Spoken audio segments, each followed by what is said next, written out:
বিচার চাইতে গিয়ে মামলার দীর্ঘসূত্রিতা নিয়ে অনেক সময়ই সমস্যায় পড়েন মামলাকারীরা। এই প্রেক্ষাপটে মামলার মুলতুবির বিষয়ে বড় নির্দেশ সুপ্রিম কোর্টের। সর্বোচ্চ আদালতের পর্যবেক্ষণ, মামলার মুলতুবি চাইতে হলে মামলার সঙ্গে যুক্ত সব পক্ষকেই জানাতে হবে। সুপ্রিম কোর্টের নির্দেশিত ফর্মে উল্লেখ করতে হবে কেন মামলার মুলতুবি চাওয়া হচ্ছে। মামলার সঙ্গে সংযুক্ত সকল পক্ষের সম্মতি থাকলে তবেই মামলার মুলতুবির অনুমতি দেবেন বিচারপতি। দেশের সমস্ত আদালতে এই মর্মে নির্দেশিকা পাঠানো হয়েছে শীর্ষ আদালতের তরফে। এক নজরে দেখে নেওয়া যাক সুপ্রিম কোর্টের এই নির্দেশিকায় কি বলা হয়েছে।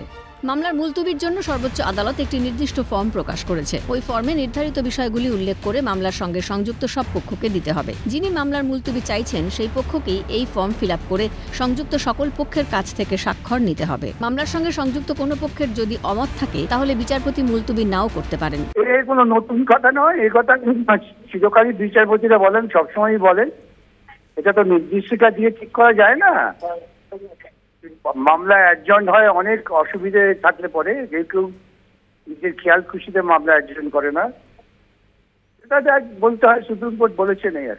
আইনজীবী মহলের একাংশের মতে শীর্ষ আদালতের এই বিজ্ঞপ্তি জারির ফলে মামলা অযথা মুলতুবি হবে না, যার জেরে দ্রুত বিচার পাবেন মামলাকারীরা। অভিরূপা হাজরার রিপোর্ট, ক্যালকাটা নিউজ।